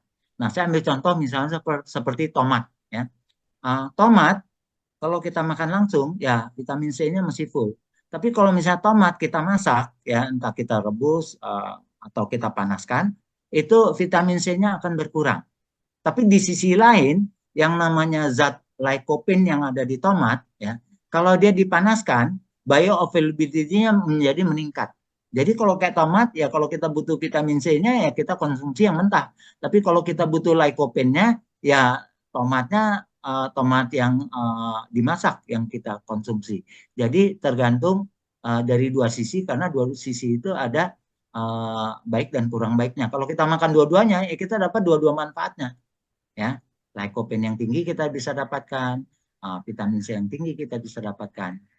Ya, kira-kira begitu. Dan definisi dari Dr. Michael Greger terkait dengan whole food adalah tidak ada bahan bermanfaat yang dibuang, ya, dan tidak ada bahan berbahaya yang ditambahkan. Jadi contohnya misalnya seperti beras putih, itu kan serat dibuang, nutrisi dibuang, sehingga itu menjadi proses food, ya. Jadi beras putih tidak bisa lagi kita kelompokkan sebagai whole food. Yang masih whole foodnya itu adalah beras coklat, beras merah, beras hitam, atau whole grain yang lain. Ya, jadi begitu definisi dari whole food ya. Jadi bukan soal mentah atau masak, tapi terkait dengan nutrisi yang terbuang ataupun bahan berbahaya yang ditambahkan. Ya. Tapi kalau cuman misalnya sekedar dikeringkan kemudian dijadikan bubuk, jadi artinya tidak ada perubahan apa-apa, hanya ukuran fisiknya mengecil, itu masih bisa tergolong sebagai whole food. Ya. Tapi kalau misalnya ada yang sudah terbuang atau sesuatu yang ditambahkan, entah itu pengawet dan lain sebagainya, itu bisa menjadi masalah. Ya. Jadi sehingga menjadi proses food. Ya. Oke, Pak, ini ada lanjutan dari pertanyaan ibu hamil tadi. ya, Yang ibu hamil tadi, vitamin B12-nya dari mana? Lalu, oke, di mana bisa dapatkan buku panduan mengenai ibu hamil, Pak? oke. Eh, Untuk vitamin B12 lebih kurang 2.500 sampai 5.000 mikrogram. Salah satunya kita bisa dapatkan dari misalnya Neurobian Forte yang warna pink. Ya, itu dia ada vitamin B12-nya. 5.000 mikrogram plus B1 dan B6, tapi yang kita eh, perlu ambil itu yang B12-nya saja. Karena kalau di Indonesia itu kita sulit mencari yang hanya B12, ya. Biasanya impor dari luar dan harganya jauh lebih mahal. Kalau untuk yang kayak Neurobion Forte itu sekitar 50.000, satu strip isi 10 pil itu bisa untuk 2,5 bulan. Jadi ya murah meriah karena yang namanya vitamin B12 yang memproduksi itu adalah mikroba di tanah. Jadi gampang sekali memproduksinya. Yang lain lagi adalah ada vitamin B12 dari IP. Yang satu kotaknya itu bisa isi 50 tablet yang masing-masing berisi 50 mikrogram. Ya. Tapi kalau 50 mikrogram itu harus dikonsumsi harian ya. Dan itu harganya juga murah. Kalau nggak salah sekitar paling 10.000 atau belasan ribu yang isinya 50 ya, tapi itu harus dikonsumsi tiap hari. Nah, kalau untuk buku yang terkait dengan panduan untuk ibu hamil, untuk yang vegetarian, ya kalau mau buku lengkapnya, buku Becoming Vegan itu pengarangnya adalah Brenda Davis ya, dan satu kawannya sama-sama registered dietitian juga, kalau nggak salah Melina something gitu ya. Cuman untuk di Indonesia mungkin ya agak sulit didapatkan. Mungkin coba aja cari di misalnya Amazon.com gitu ya. Itu bukunya tebel. Itu mulai dari bayi, uh, anak-anak, orang dewasa, ibu hamil, sampai juga atlet ada informasinya. Dan juga ada referensi dengan vitamin, mineral, protein, dan seterusnya. Ya. Ya, oke. Lalu ini ada pertanyaan. Pak, boleh tahu apa ada jenis sayuran mentah yang dilarang dikonsumsi mentah, tetapi harus direbus? Lalu lebih baik mana direbus, sayur itu direbus atau dikukus? Oke. Nah, kelompok sayur yang perlu wajib dimasak itu adalah kelompok jamur. Karena jamur walaupun bisa dimakan, tapi dalam keadaan mentah dia ada sedikit racun, ya. Tapi dengan dimasak racunnya hilang, ya. Jadi untuk jamur itu tidak boleh dimakan mentah, walaupun jamur tersebut tergolong jamur yang bisa dimakan. Jadi ini panduan yang secara umum ya. Nah, dan tidak semua jamur bisa dimakan ya. Ada jamur yang sifatnya beracun. Ya. Jadi hanya jamur yang bisa dimakan yang kita konsumsi. Ya. Mudah-mudahan menjawab. Ya, lalu tadi yang mengenai ibu hamil, Pak, Ya. ibunya tanya lagi, vitamin B12 apa ada yang dari produk nabati langsung tanpa harus vitamin, Pak? Secara umum tidak ya, kecuali yang namanya fortified food. Jadi ditambahkan di makanan tersebut. Salah satu yang saya pernah lihat, kalau di Indonesia mungkin agak jarang ya. Kalau di luar itu makanan yang ditambahkan dengan vitamin B12 cukup banyak. Kalau yang di Indonesia antara lain yang saya pernah lihat adalah nutritional yeast itu ada yang ditambahkan dengan vitamin B12. Tapi kalau yang namanya vitamin B12 karena sumbernya itu dari mikroba di tanah ya, ya itu secara prinsip itu ya termasuk vegan karena dia bukan dari hewan ya. Oke, yang saya tahu lagi Pak, saya nambahin ya, mungkin makanan yang paling gampang kita cari itu tempe Pak. Oh ya betul, Mm-mm. betul ya. Tempe Ya, juga salah satu sumber vitamin B12, tapi tempe yang diproduksi secara tradisional ya. Jadi ya, artinya dia pakai daun ya. Karena apa? Itu kan masih ada sedikit debu-debu begitu ya. Nah, debu-debunya itu masih membawa mikroba yang memproduksi vitamin B12. Tapi kalau misalnya kita beli tempenya itu di Jepang atau misalnya di Amerika yang mereka produksinya itu steril, itu nggak ada vitamin B12. Jadi tempe Indonesia ada sedikit keunggulan yaitu ya ada tambahan vitamin B12-nya. Ya. Lalu ini ada pertanyaan, Pak. Berapa HbA1c tertinggi dari Pak Hogan dan berapa HbA1c terakhir setelah lakukan plant-based diet, Pak? Oke, Nah, waktu itu saya mulai jadi dengan obat dan dengan suntik insulin itu 9,2. Kemudian setelah 4 bulan pola makan yang eh, near whole food plant based ya dari Dokter Tan itu turun ke 6,3. Nah, setelah itu range-nya antara 6, sampai 7, ya.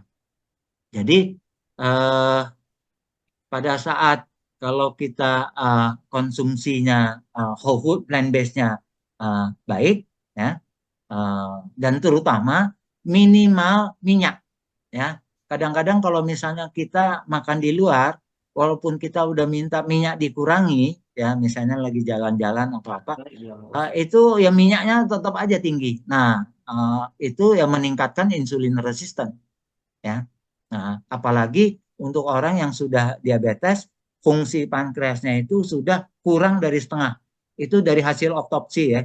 Tapi kalau misalnya setelah dia diabetes masih tetap konsumsi saturated fat, dia akan turun terus sehingga tinggal ya mungkin sekitar 20% saat itu udah perlu tambah suntik insulin. Ya, jadi kadang-kadang itu yang orang sebut sebagai diabetes 1,5, yaitu diabetes di mana eh, fungsi pankreasnya sudah turun jauh dari 50%, ya mungkin tinggal 20-an%, perlu tambahan suntik insulin.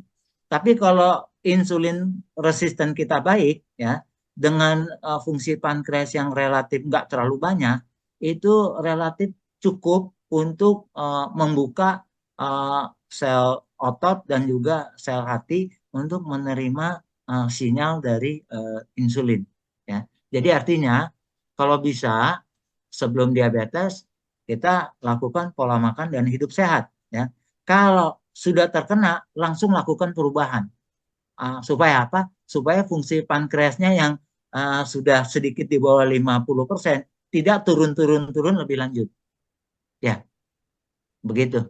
nah, oke. Ini ada pertanyaan selanjutnya, Pak. Untuk menambah berat badan anak, bagusnya dikasih sayur apa saja, Pak? Sayurnya harus lengkap. Jadi yang whole food plant based ya. Terus kemudian untuk yang menambah kalori ya itu dari bean dan whole grain. Ya, jadi aneka macam kacang-kacangan ya. Dan jangan terpaku pada satu macam saja, divariasiin karena apa? Rata-rata setiap tanaman itu punya manfaatnya sendiri-sendiri ya. Jadi semakin bervariasi semakin bagus juga. Termasuk bagus juga untuk microbiome yang ada di usus kita. Ya, jadi pertama untuk naikin berat badan ya adalah konsumsi kalori eh, yang cukup dalam hal ini lebih banyak.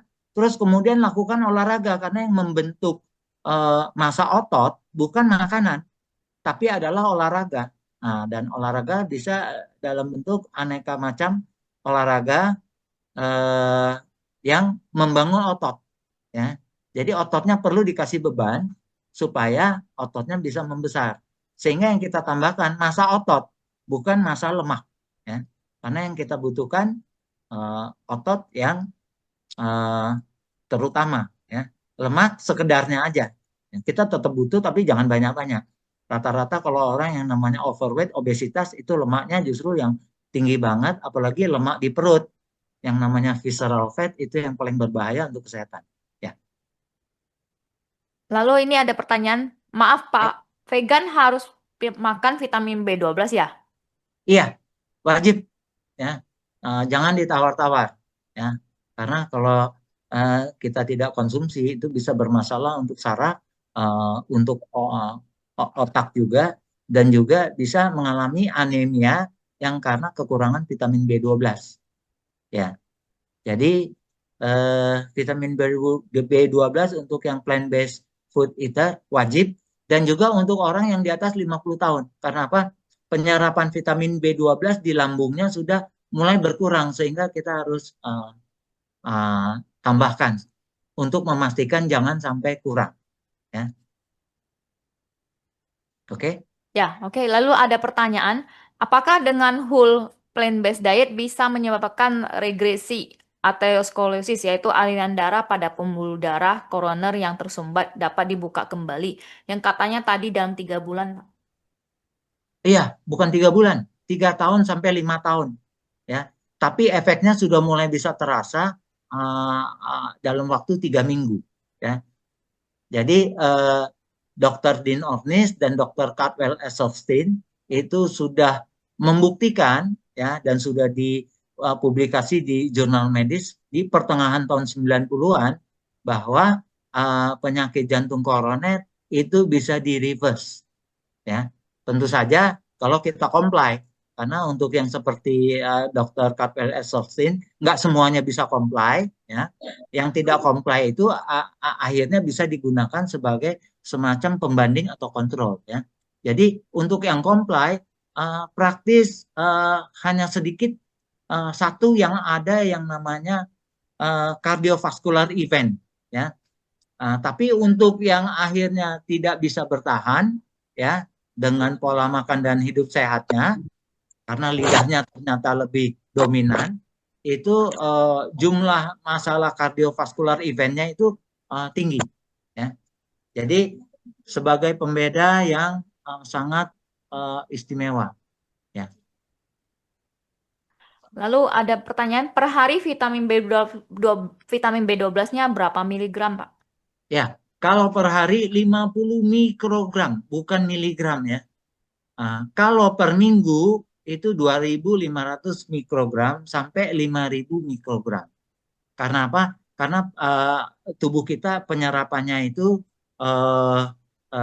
ada perhitungan khususnya, sehingga kalau untuk 1 minggu kita nggak bisa yang per hari kita kali 7 hari begitu, ya. Untuk per minggu kita harus konsumsi dalam jumlah yang signifikan lebih banyak. Jadi kalau per minggu supaya nggak repot 2.500 sampai 5.000, tapi kalau per hari 50 mikrogram, ya.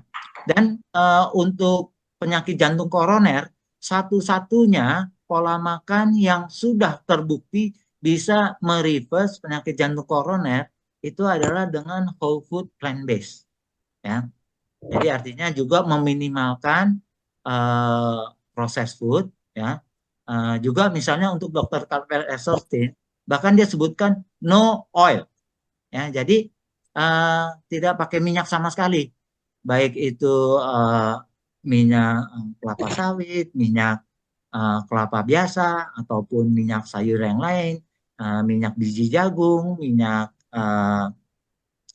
bunga matahari, dan lain sebagainya. Jadi karena apa?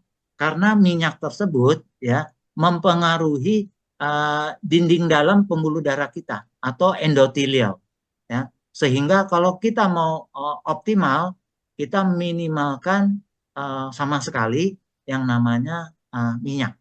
Bahkan dari American Heart Association, untuk orang yang ada masalah kardiovaskular, itu yang namanya minyak kelapa dan atau minyak kelapa sawit, itu anjurannya adalah di avoid. Kenapa? Minyak kelapa atau minyak kelapa sawit itu tinggi saturated fat. Kalau kita konsumsi makanan yang tinggi saturated fat, itu membuat liver kita memproduksi kolesterol lebih banyak, ya. Jadi selain produk hewani yang tinggi saturated fat, produk tanaman yang tinggi saturated fat itu adalah dari kelapa, ya. Terus jadi artinya kalau untuk mengendalikan supaya kolesterol kita tidak tinggi itu ada 3 hal, ya. Satu yang paling berbahaya adalah trans fat. Trans fat itu terjadi karena minyak sayur yang dihidrogenasi, dalam bahasa Inggrisnya hydrogenated vegetable oil, ya, sehingga menjadi trans fat. Nah, ini yang sangat cepat meningkatkan yang namanya LDL, ya. Kalau di Amerika itu sudah dilarang untuk dijual untuk produk makanan komersial. Tapi masih ada loophole-nya, di mana kalau satu serving kurang dari setengah gram trans fat, mereka masih boleh tulis di label trans fat 0%, ya. Tapi itu masih merupakan celah loophole, ya. Terus, nah, namanya hydrogenated vegetable oil ya adalah nama lainnya adalah margarin, ya. Jadi margarin itu relatif tinggi trans fat, itu tidak sehat. Kedua, saturated fat, ya. Saturated fat ada di kelapa-kelapaan untuk tanaman, dan untuk hewani rata-rata tinggi saturated fat. Kemudian kolesterol, ya. Kolesterol praktis hanya ada di hewani. Tanaman tidak ada kolesterol, ya. Jadi itu jawabannya mungkin bisa membantu. Ya, ini yang terakhir Pak Hogan, santan bisa meningkatkan kolesterol? Ya, Oke, santan itu kan datangnya dari kelapa, ya. Jadi karena dari kelapa, santan juga relatif tinggi saturated fat. Nah, santan yang dimasak berulang itu lebih berbahaya lagi. Jadi untuk makanan bersantan kalau bisa kita minimalkan, ya, mungkin seminggu maksimum sekali, dan juga jangan banyak, ya, sekedarnya aja, dan hindari terutama eh, santan yang dimasak berulang itu minyaknya makin lama makin buruk. Walaupun mungkin rasa makanannya makin lama makin enak, begitu ya. Dan juga gorengan-gorengan yang apalagi gorengan yang pinggir jalan gitu ya, pakai minyaknya berulang-ulang, itu selain masalah dari minyaknya, terus kandungan-kandungan bahan yang bersifat karsinogennya juga meningkat, ya. oke. Dengan berakhirnya pertanyaan tadi, maka berakhirlah sesi kita pada hari ini. Nah, Ya, kami ada mohon, sesi foto. ya, kami mohon untuk Bapak-Bapak, Ibu-Ibu, kita mau foto bersama secara online. Jadi diharapkan untuk bisa buka kamera, biar kita bisa foto bersama untuk dokumentasi. Ya.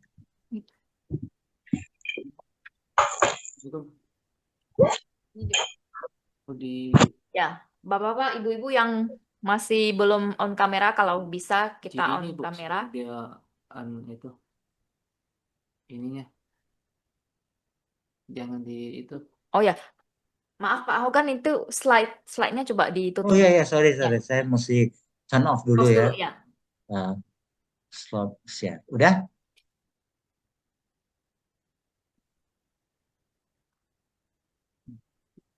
Satu. Ya, kita hitung ya. 1, 2, 3. Udah. Itu. Sekali lagi. Ini kirim dulu.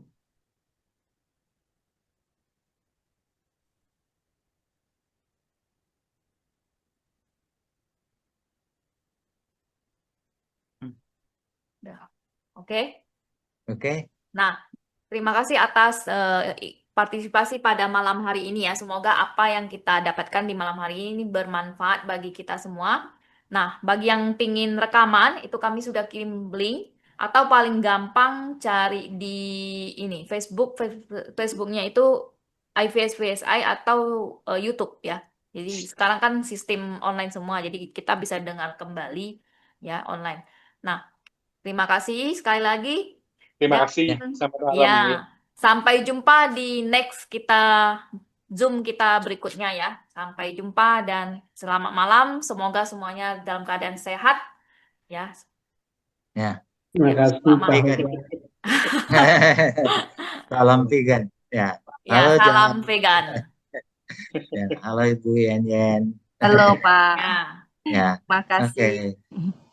makasih banyak. Oke, bye. Gua nggak suruh ini kata penutup.